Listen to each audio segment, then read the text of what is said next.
absolutely and openly, and there are others which are involved. And for example, the idea, a company not just having a mission and an activity, but having a purpose, which means it's not just, we are not just here to make profit, but to have a higher level purpose. That's now, I would even say, a fashion, and more companies include their reports and statements. And also, servant leadership is a terminology which is used and practiced. But again, it's difficult to say that there are 455 companies like this. It's an idea which is impacting people.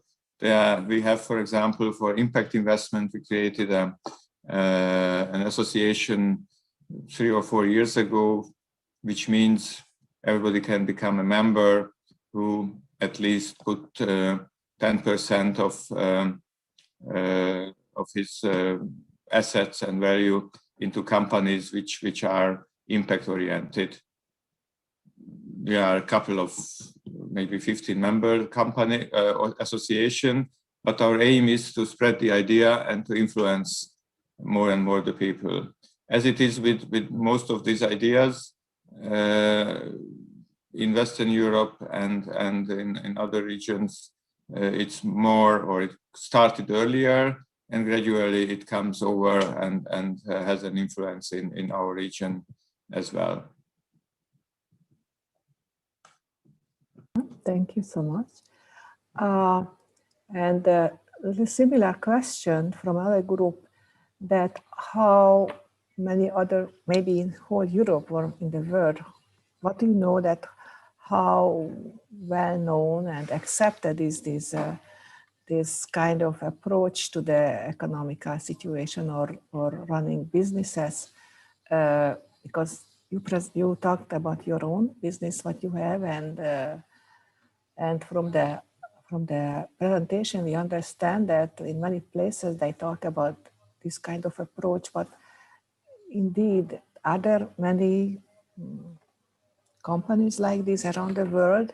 Because what we see that in many countries there is a immense poverty, and there are some people who get very rich, or some countries get very rich and some countries get even poorer. So this approach would be very important, but how can we hope that this really will spread around the world? If we split the companies, then we can split it according to the ownership.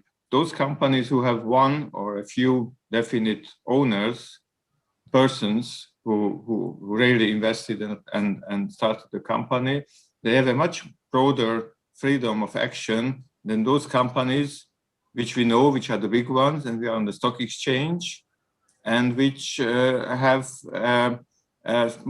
they have much more power and are much stronger, but their freedom of action is on a much lower level, because the name of the game for them is return, profit, and so on.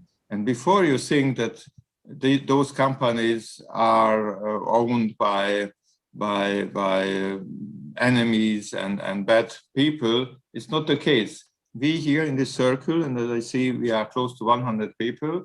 Most of us have private insurance or private pension plan and so on. This money, which we invest or we offer and we give to these organizations invest it into companies who are on the stock exchange with the expectation to have a higher return than the ratio, the interest rate at the bank.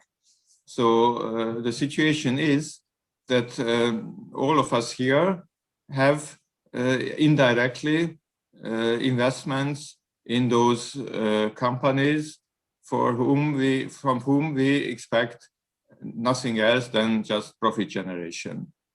And then there's the other group, family businesses basically, or private person-owned businesses or private equity companies, where the owner really can decide and can say, And this is what I try to show on this picture with the different sorts and segmentation of companies, where he can choose to do something, let's say, with a lower return expectation than the average market return. So let's say normally you would expect 10%. Now I say it's a nice thing. Okay, I expect only 5%, or no return not at all. Or as in my case, where I said, okay, this company, this sunflower company is a kind of a special way of a donation from my side. I don't want to see returns, and I don't even want to see the capital invested.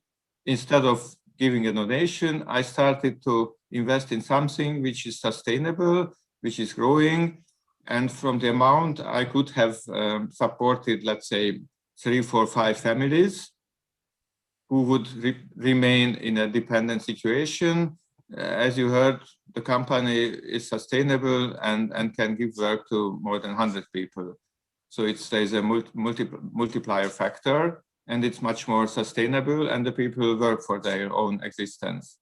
And that's why I think the future is more and more and this is what Pope Francis always states, that we should think about how to give jobs to the people, not how to solve today's problem for them, and then tomorrow we have to solve the problem of tomorrow and so on, but how to create the economy and switch the economy into a situation where the owners and business leaders are motivated to provide jobs for those who need them very essentially and existentially. Thank you very much for this answer. And it sounds like somehow the word of profit and this word or businesses of sustainable work and businesses that work more for the common good, at some point they still meet, or they depend on each other, if I understand well. So then the question is that if our world is so globalized that everything is connected with everything else, and one company is affected by so many other things, how can one company to keep their work, their functioning within this ethically okay or even spiritually well-funded realm? So how can they still stay ethically and spiritually okay if they are so much interconnected with so many other things that where in the economy some other businesses don't care about, is only about their profit? It's right that just the fact that the company or the owner of the company or the employees of the company would like to have a different culture and would like to act according to their faith, that's not enough. You have to fulfill the requirements of the market, of the business rules, and so on. And sometimes it's not easy. But again, it's the same with a private person. So to be a Christian in today's world, whether you are young or old or poor or rich, it's very difficult, and you have to adapt partly to the society, and partly you shouldn't fully adapt, because otherwise you are part of this world. And this was the call of Jesus 2000 years ago. You are part of the world, but you should be different, but you shouldn't create an isolated ghetto or island. You have to have an impact on the society, whether it's salt or light and so on, whether it's business, whether it's politics. And I think this is our personal mission and challenge, how to cope with the society, with the rest of the world, while not giving up our ethics, our faith, our values, our health, our spiritual wellness, as it's called now. And I think that's why it's very important not to do it alone, whether it's a person, whether it's a company, alone. A lonely fighter always loses. At the end of the day, you can only lose. If you are embedded into a communion, whether it's a movement, whether it's a network of companies or a club of, let's say, Christian business leaders, and so on, then you share the ideas, you get new insights, you help each other. Again, as Jesus started with the 12 disciples. Jesus alone couldn't have achieved what is Christianity today. He needed those 12 and 72 and 500 and so on people to follow him and to have it as a circle and not as lonely fighters doing what they want or what they think the best is alone. Thank you. And I think this, what you are just mentioning, that we cannot fight alone. So one of the questions is connected about our responsibility in the Catholic Church, in the church. And as we know, the Catholic Church has 1 billion Christians, at least in the statistics. So we are a big crowd, we could say that. But the question is that many people, many participants or members of the church still don't take their own responsibility. They just want to receive services from the church, but they don't want to put their part into it. But on the other side of the coin also, that what can we do that the leaders of the church also would really not only talk about servant leadership, but would become persons who are practicing servant leadership. We can pray for them, but what else? What else can we do? I think it's a big change that the whole idea of leadership, management, business, economy has become a topic for the Pope, for the priests, for such conferences like this one, and not something which is out of our scope. The Catholic social teaching, which started in 1893, so more than 100 or about 130 years ago, was a great step to not just to speak about the spiritual aspects, but to have guidelines for the workers, for the employees, for the leaders, for the owners, for the trade unions, and so on. If you read the Caritas in Veritate encyclical letter, there are a lot of things about bioethical issues, about trade union activities, about governance of countries and worlds. So I think the key message since the Second Vatican Synod is that first of all, the Church is not the organization of the paid priests and so on. We all together are the Church. And secondly, our Christian life is not reduced to a spiritual action. And as you mentioned, sometimes it's a kind of a spiritual service. We in our 24 hours of a day and 7 days a week, we are Christians. And the Church has a message for all the 24 hours and for all the 7 days. And this message and these guidelines are rooted in what Jesus told us, has been developed, fine-tuned, put together as a system. And of course, everybody in every situation has to take into consideration many aspects. So it's not an easy one to make all these little decisions and the big decisions we have to make.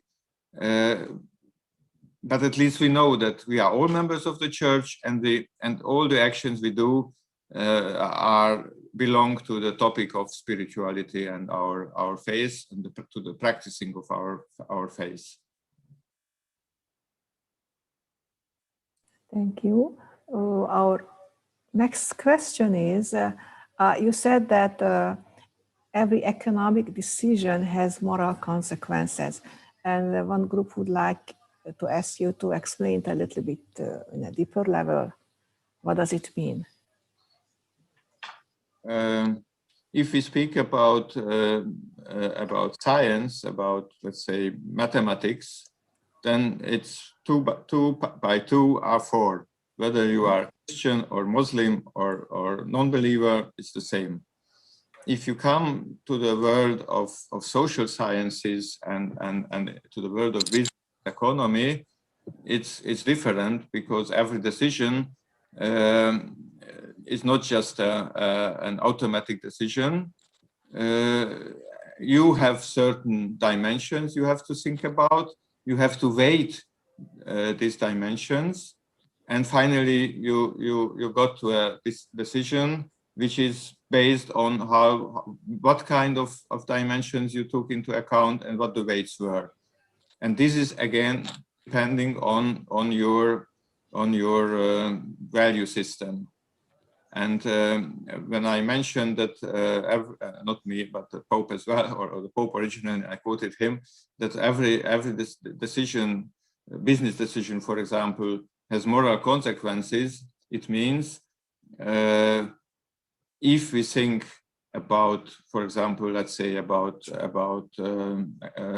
a company size of employment, even if my heart is very big, if I can feed and create a business for 100 people, I cannot hire 200 or 300 because it's not sustainable.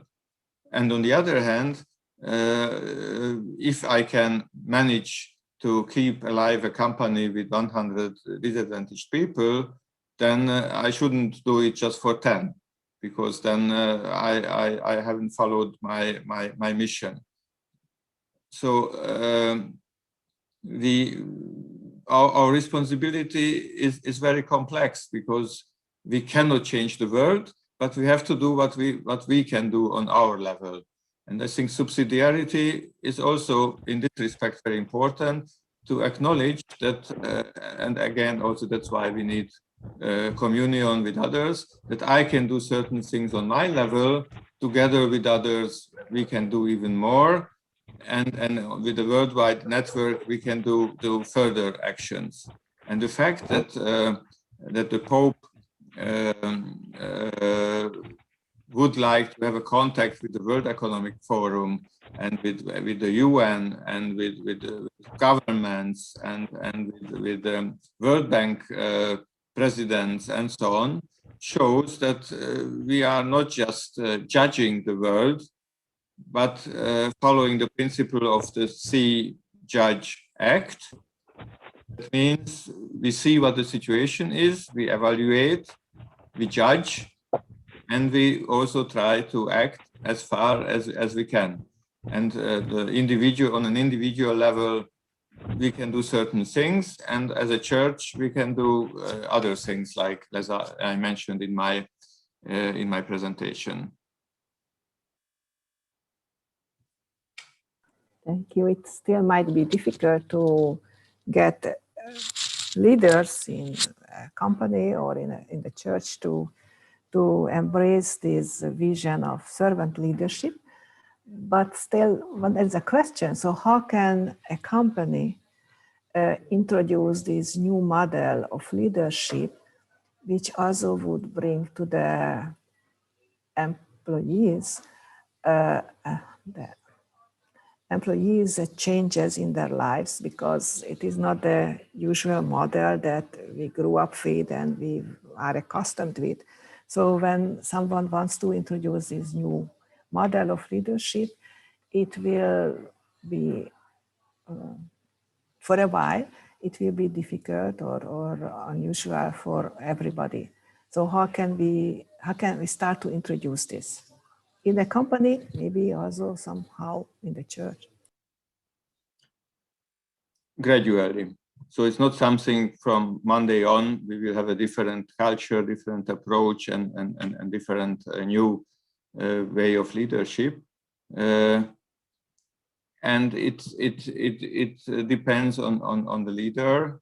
So for example, if you take the item of let's say, respect of the person, respect of the individual. We already have a lot of, even by the law, equal opportunity, for example, and so on, are the translations into practice of that. You can misuse, of course, all these guidelines, but if you want to live with it, it's not so terribly new. On the other hand, those who lead a team, a company, or just a group can start with the first thing is the change in the mind. Again, do I see numbers and resources and capacities, or do I see you and you and you, and I know you have a problem with your sickness in the family, and the other one would like to learn more but has no chances, and so do we respect each other in the full context, as we said, the whole man, or are we only interested in the physical service you can provide? There was a famous story which was said by Ford, Henry Ford, who made the standardization and the mass production, and he a little bit cynically said that I have the problem that whenever I ask for 2 hands, a brain is coming with it as well. So this approach shows that what I need are 2 hands to do the screws, and I don't care about the rest of your body even, and especially not about your personality. And when we start to, for example, to introduce caring, to care about the other person, which is also needed by the economic drivers, because these days the value which creates a company and products and services are not based on physical things. It's based on intellectual creativity, which requires motivation. So with slaves, you cannot achieve a result as a software company. Or you need people who are devoted, who are motivated, who want to achieve a success for the company and within the company for themselves as well.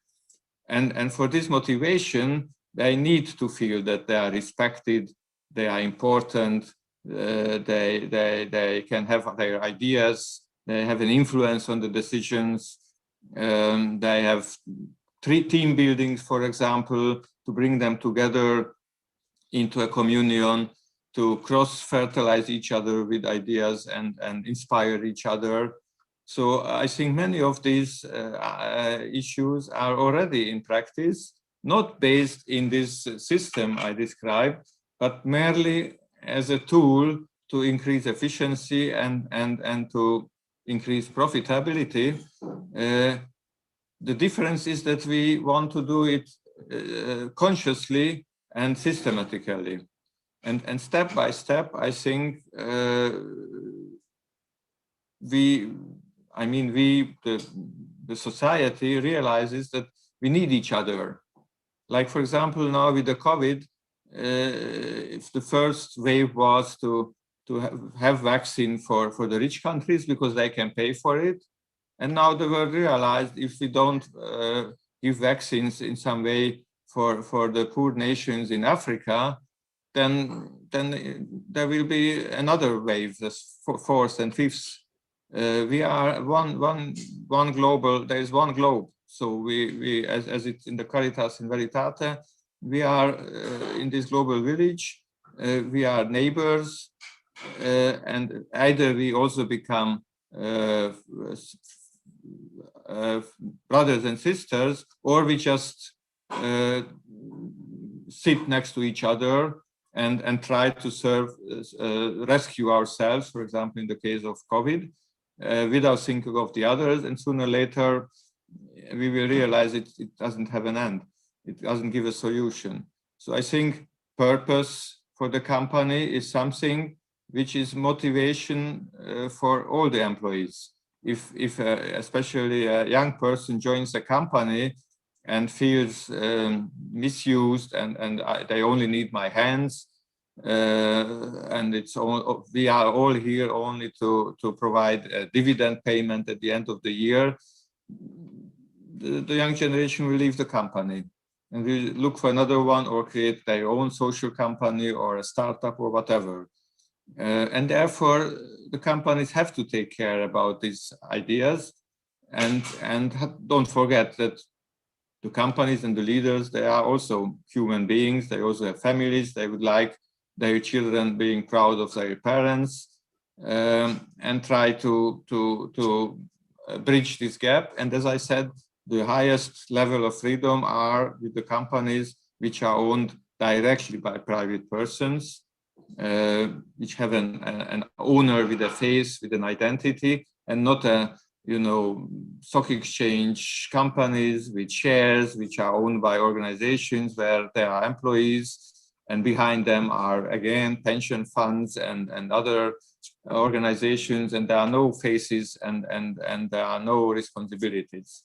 And that's why I think what we are speaking about here is more relevant for the family businesses, which are usually smaller ones, and less can we expect a change at Coca-Cola or McDonald's or whatever. Although even on that level, we see that I can see a lot of changes, a lot of positive improvements, because simply they have to cope with it. Otherwise, they lose their customers. If they don't protect the environment, they lose the customers. If they don't motivate the employees, the most talented people would leave the companies. So just as a protection of their original scope and goals, they have to change. And the idea of Michael Porter, the creating shared value, is also a kind of a compromise solution of finding a solution for being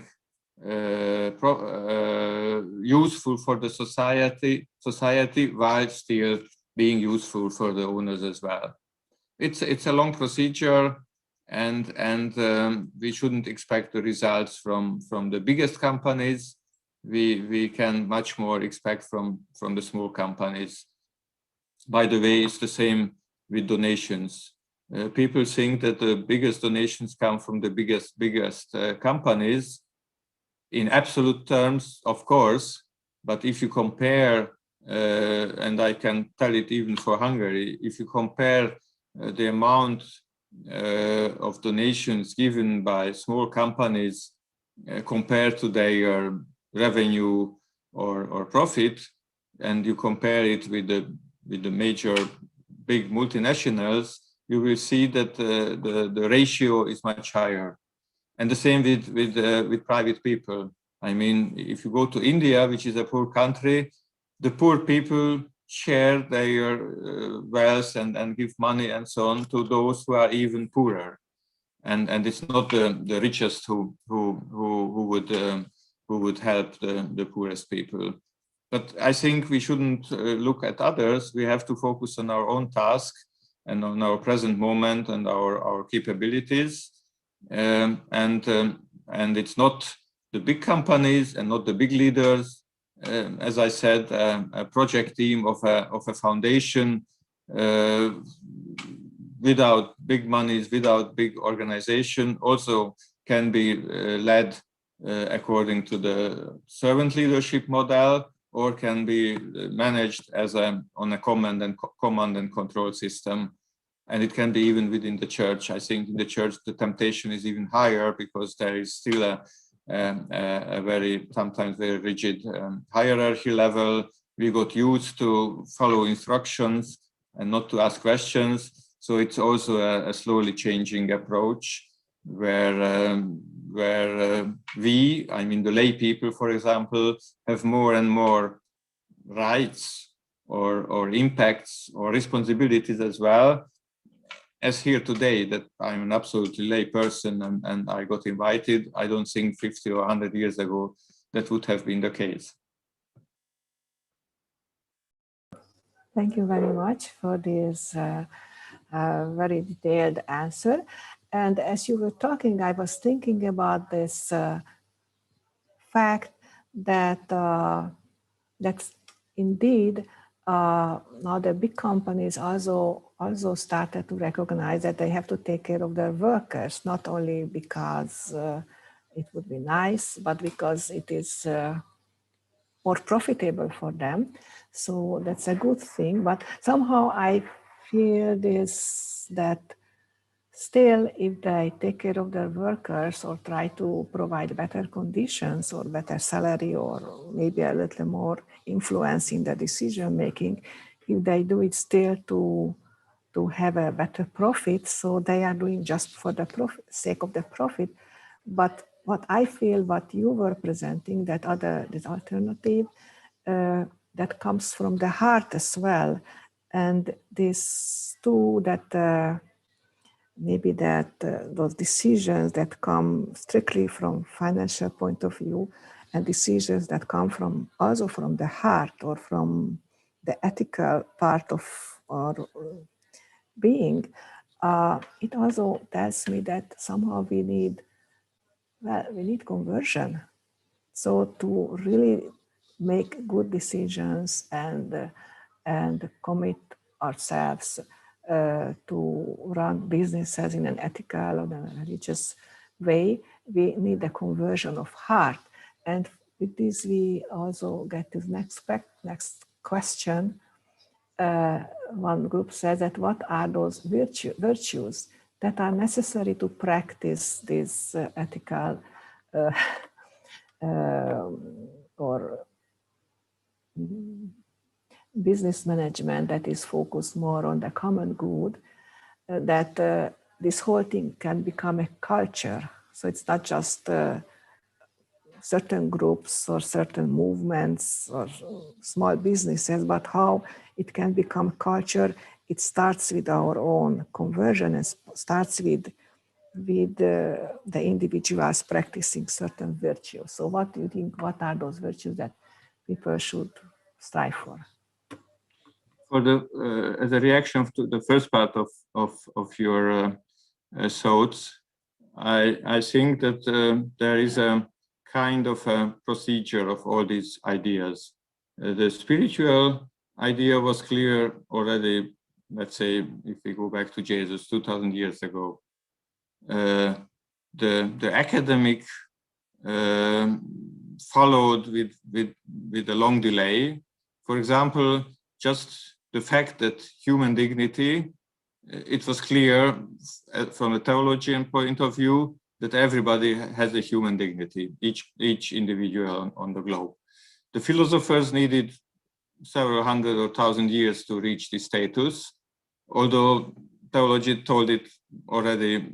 I mean, even the Jewish theology, so it means 3,000 years ago already, it was clear that humans are more than animals and anything else, and therefore there is a kind of dignity.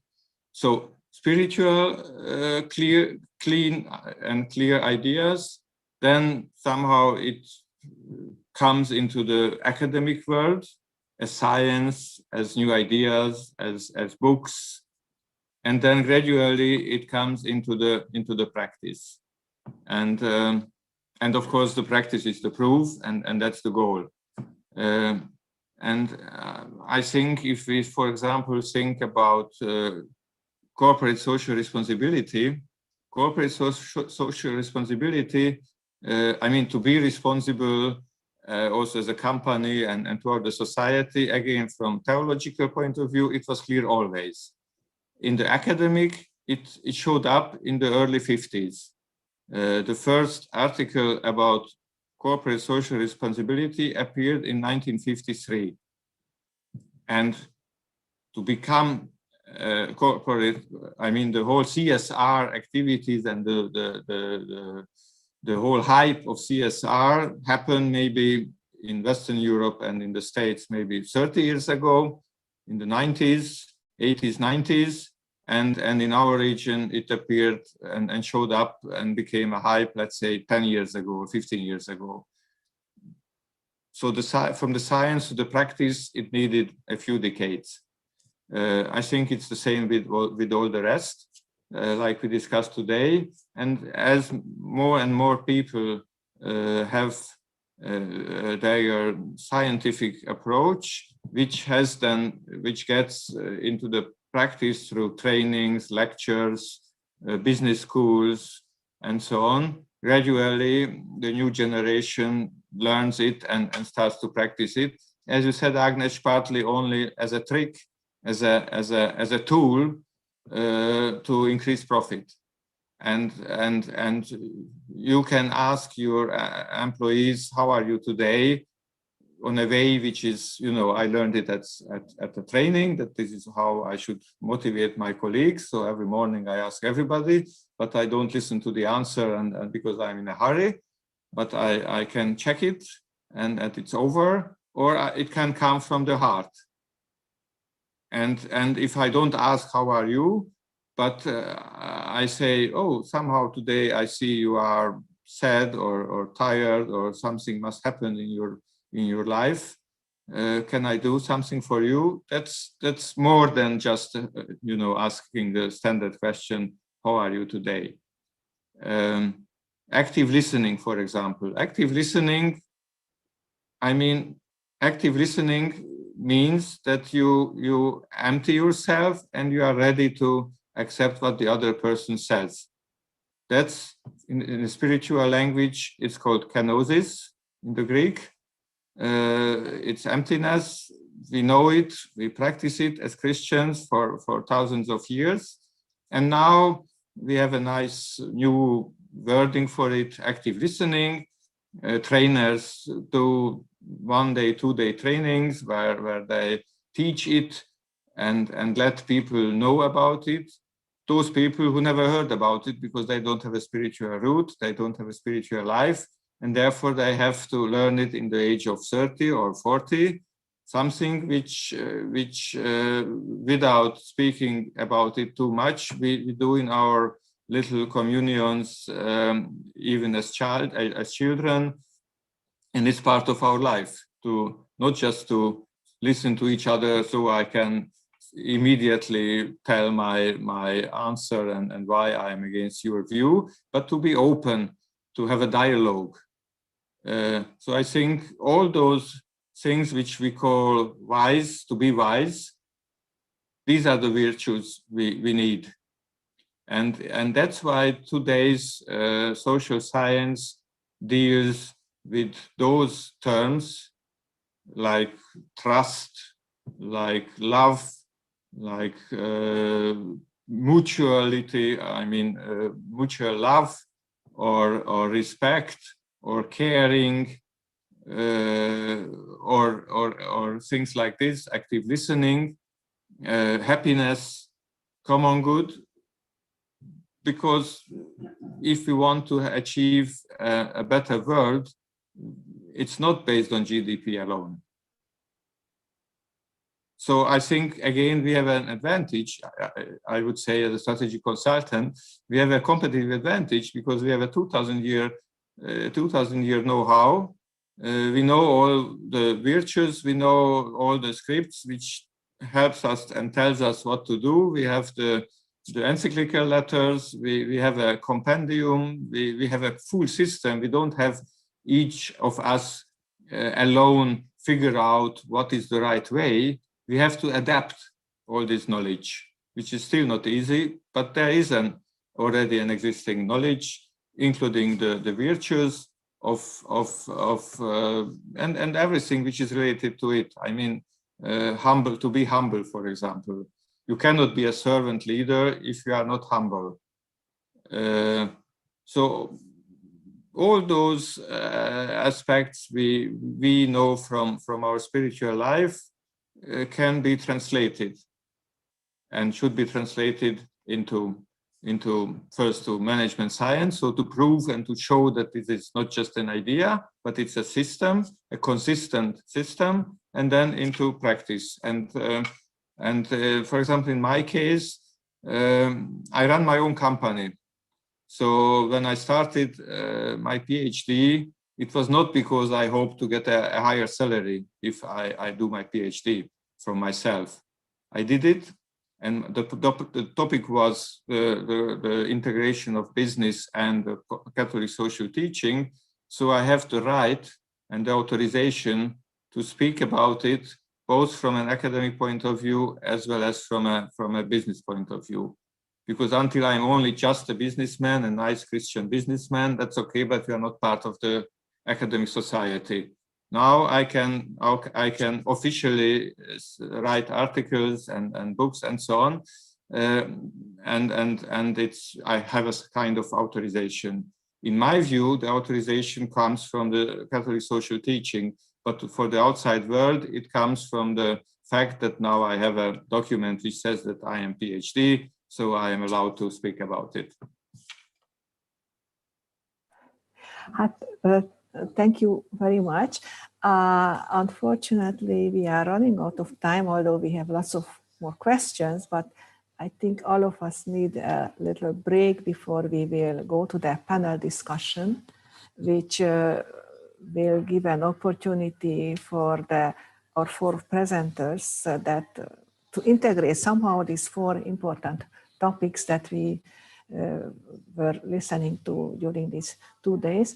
And I just want to thank you from the bottom of my heart for all this that you have explained, because for us Sisters of Social Service, somehow this economical business, for most of us, it is kind of very far away.